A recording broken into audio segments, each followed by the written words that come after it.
all the times that we've been here this week, no one has been in the entryway, so we pulled in, went straight to our site.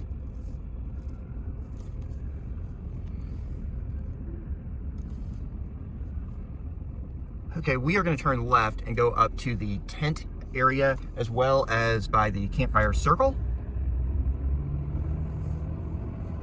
On our left here is the dump station. Seems to be a single dump. It's going to be a tight left turn in for us in our 40-foot fifth wheel. We've been assured by the camp host that we're going to be able to make it. Straight ahead is a playground, a swimming pool, and looks like a pavilion as well. So way too cold for us to enjoy this time, but certainly looked pretty nice. It's a really big pool. If it's anything like the rest of the facilities here, I'm sure it's very nice. Down to the right here, you've got a campfire circle, which would probably be really nice. But again, it's a burn ban today or this week while we were here, so we couldn't get to enjoy it. We are now rolling through the tent camping section. We're not going to go through each and every single road here, but definitely kind of a nice section here where tents are only allowed. There are bathhouses up here as well.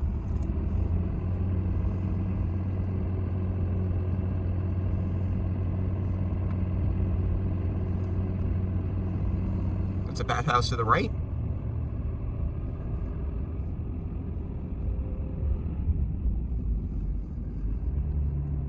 You can see all of these sites are nice and level. There are bear-proof trash cans. There are also bear-proof food holders, convenient at each of the sites. So no reason to chance letting bears get into your food here. We have not seen any bears, but we have heard that there are bears in this park. About 300 or so that are known call Big South Fork home. So no real need to take a big chance here. And we are coming back around the loop, and we're going to head back down.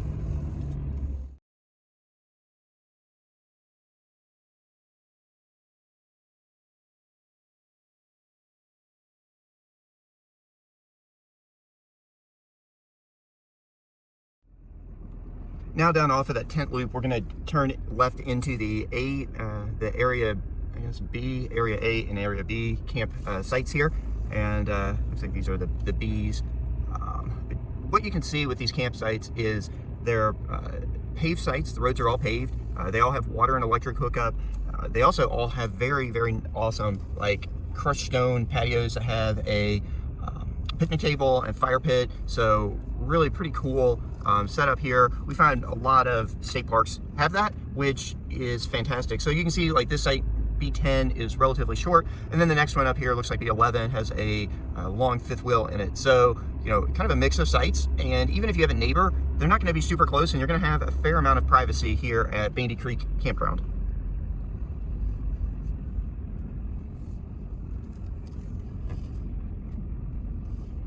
And we're about to exit this loop, and we'll pick it back up on the next loop.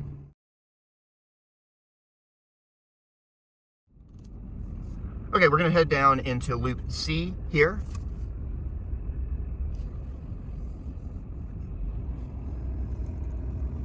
And what you'll see is a bit more of the same. These sites actually look to be a little bit longer.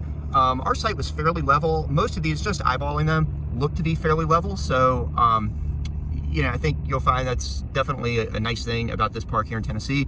Some of the state parks in Kentucky, we find those sites not always to be level side to side or front to back, so it can be really tricky. We're not going to turn down here, but this is a loop with some additional sites in it for Loop C here. This loop, and I know Loop D has a playground, you know, so if that's important to you, I definitely would recommend checking out Loop C or D to have a playground that's close for your kids to play in.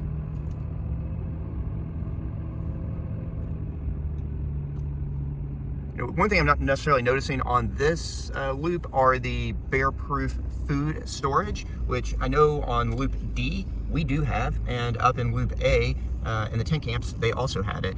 Plenty of bear-proof trash cans, so certainly make sure you store your trash the proper way and just get it out of harm's way for either your fellow campers or the wildlife.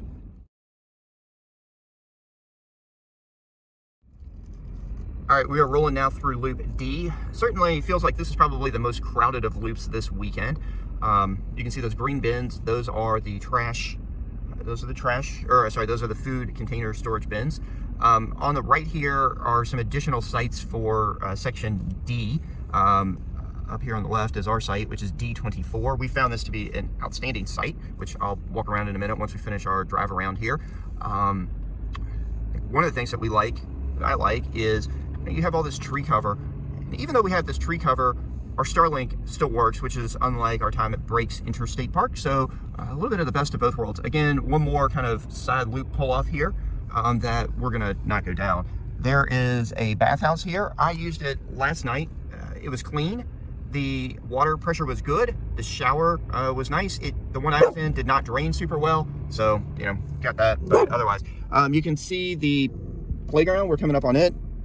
And it looks to be a pretty nice playground. Finn is telling you good morning as well. So we are almost about to exit the campground here, or this loop D. You can see on the right side, one more bathhouse. So there are plenty of bathhouses, which is really nice.